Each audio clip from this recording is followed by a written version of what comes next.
Em nome do Pai, do Filho e do Espírito Santo. Amém. Deus, que para remédio e salvação nossa nos ordenais a prática da mortificação, concedei que possamos evitar todo o pecado e cumprir de coração os mandamentos do vosso amor. Por Cristo nosso Senhor. Amém. Que as almas dos fiéis defuntos, pela misericórdia de Deus, descansem em paz. Dileto ouvinte, bom dia. Deus abençoe você, sua família, seus trabalhos nesta semana. E vocês que já não trabalham, que são aposentados, muitos doentes e acamados, lembre-se, a sua missão nesta semana será rezar pela santidade da nossa igreja e do nosso povo. Eu quero te convidar a nos ajudar a aumentar os nossos participantes no nosso canal no YouTube, Dom Adair José Guimarães. Entre lá e se inscreva, ative o sino de comunicação para nos acompanhar também com este programa e outras atividades que fazemos ali pelo nosso canal. Peço desculpas a tantas pessoas que não consigo responder as mensagens. São muitas mensagens que a gente recebe, tanto nas mídias como no WhatsApp. Infelizmente, eu sempre tenho que lembrar isso aqui para as pessoas não ficarem chateadas com a gente. Vocês me perdoem porque, infelizmente, do ponto de vista humano, é impossível responder a todas as mensagens que chegam nas nossas mídias. Quero começar a nossa meditação maravilhosa nesta manhã, segundo as indicações de Santo Tomás, que nos apresenta o tema seguinte para esta segunda-feira: se foi conveniente que Cristo sofresse da parte dos gentios. E ele cita Mateus 20:19: entregá-lo-ão aos gentios para ser escarnecido, açoitado e crucificado. No modo mesmo da paixão de Cristo, lhe estava prefigurado o efeito.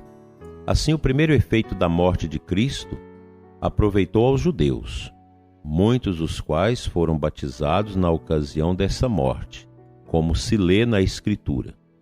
Depois, mediante a pregação dos judeus, o efeito da paixão de Cristo o sentiram os gentios, por onde foi conveniente que Cristo começasse a sofrer da parte dos judeus e, em seguida, entregue por estes, a sua paixão se consumasse pelas mãos dos gentios.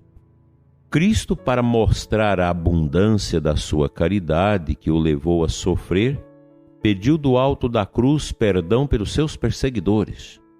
Por isso, a fim de os frutos desta petição chegarem aos judeus e aos gentios, quis Cristo sofrer da parte de uns como de outros. Os sacrifícios prefigurados da lei antiga não os ofereciam os gentios, mas os judeus. Ora, a paixão de Cristo foi a oblação de um sacrifício, pois Cristo sofreu a morte, movido da caridade por vontade própria. Mas o sofrimento que lhe infligiram os perseguidores não foi sacrifício, mas pecado gravíssimo. Como pondera Santo Agostinho quando os judeus disseram: a nós não nos é permitido matar ninguém, entendiam significar que não lhes era lícito matar ninguém por causa da santidade do dia festivo, que já começavam a celebrar. Ou isso diziam, como ensina São João Crisóstomo, porque queriam matar a Jesus não como transgressor da lei, mas como inimigo público, por se ter feito rei, do que não lhes competia julgar. Ou porque não lhes era lícito crucificá-lo como desejavam, mas sim lapidar o que fizeram com Estevão. Ou melhor é dizer que pelos romanos, a quem estavam sujeitos, era-lhes negado o poder de matar. Os membros e a cabeça pertencem à mesma pessoa, Assim, uma vez que Cristo foi nossa cabeça pela divindade e plenitude de graça, que redunda para os outros, e que nós somos os seus membros, seu mérito não nos é estranho, mas redunda em nós pela unidade do corpo místico. Deve-se saber que, apesar de Cristo ter, por sua morte, merecido suficientemente por todo o gênero humano, cada um deve procurar o remédio para a sua salvação. A morte do Cristo é como uma causa universal de salvação, como o pecado do primeiro homem foi como uma causa universal de danação. Ora, é preciso que a causa universal seja aplicada a cada um, especialmente para que participe do efeito da causa universal. Ora, o efeito do pecado dos nossos primeiros pais chega a cada indivíduo pela geração carnal.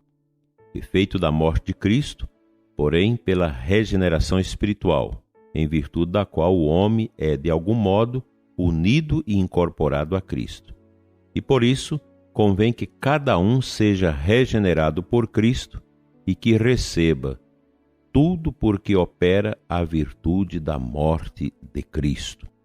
Assim, dileto e amado ouvinte, nós vamos crescendo nesta abençoada meditação de Santo Tomás de Aquino, que nos ajuda a compreender a dimensão profunda desta entrega de nosso Senhor em sacrifício por nós. Cristo morre pelos judeus, mas também os gentios, os não-judeus do mundo todo, foram beneficiados pelo seu sacrifício, porque a desordem causada pelo pecado original não estava somente no povo eleito de Deus, mas em todos os povos. Toda pessoa humana que nasce traz consigo essa carga de condenação, de desobediência, de degeneração causada pelo pecado original. Daí o Senhor veio para salvar toda a humanidade. Ele veio para os judeus enquanto anúncio e pregação, mas veio para toda a humanidade, para os gentios, enquanto o efeito da sua paixão e do derramamento do seu sangue, que constituiu um ato vicário para toda a humanidade, para aqueles que já estavam mortos, para os que já haviam nascidos e por todos os que nasceriam depois da sua entrega total. Algo profundo que nós precisamos rezar mais para compreendê-lo.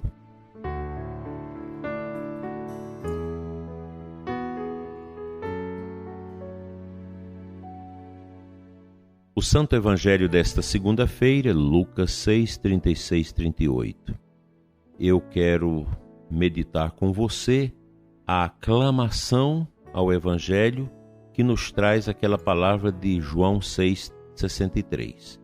Senhor, tuas palavras são espírito, são vida, só tu tens palavra de vida eterna.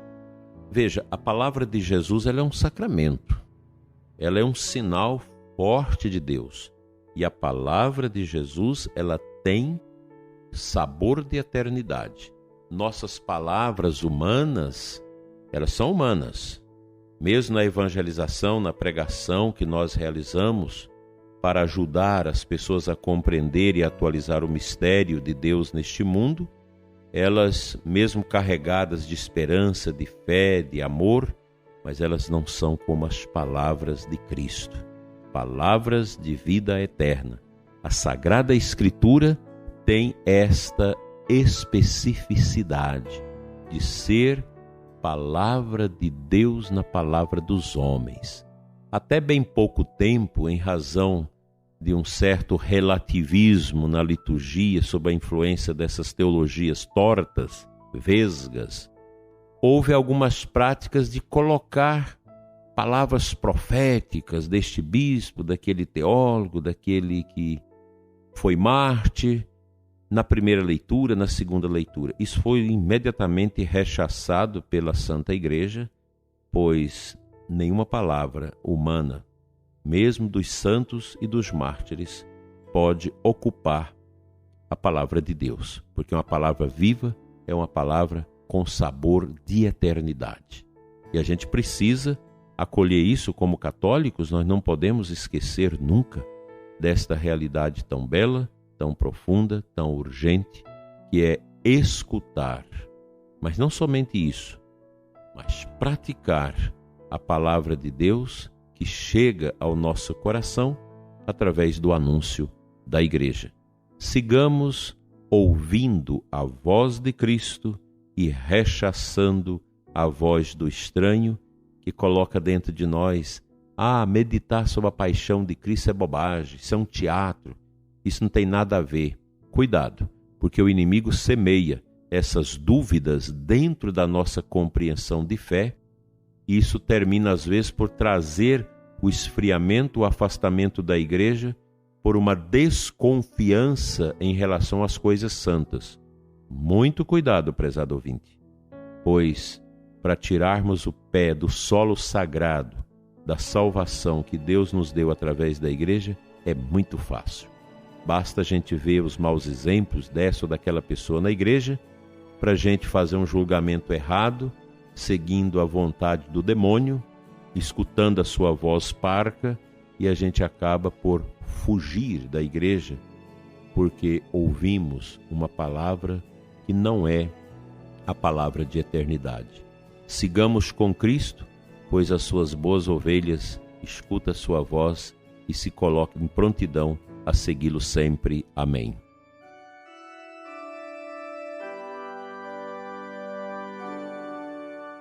Senhor nosso Deus e Pai, Pai das misericórdias eternas, a quem sobe nosso louvor nesta manhã, nós te adoramos e te bendizemos, louvamos teu santo nome e te entregamos nossas vidas nesta manhã de segunda-feira.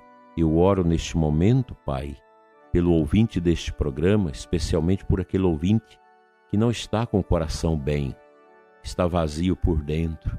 Dai-lhe, Senhor, a coragem de preparar-se para uma boa confissão e receber a graça do perdão, do beneplácito, da misericórdia e ter a sua vida contada entre os eleitos. Abençoa, Senhor, o ouvinte deste programa, especialmente quem passa por grandes desafios e dificuldades. Que a força do sacrifício de Jesus no Calvário lave com seu sangue nossos corações empesteados pelas coisas ruins deste mundo, assim seja.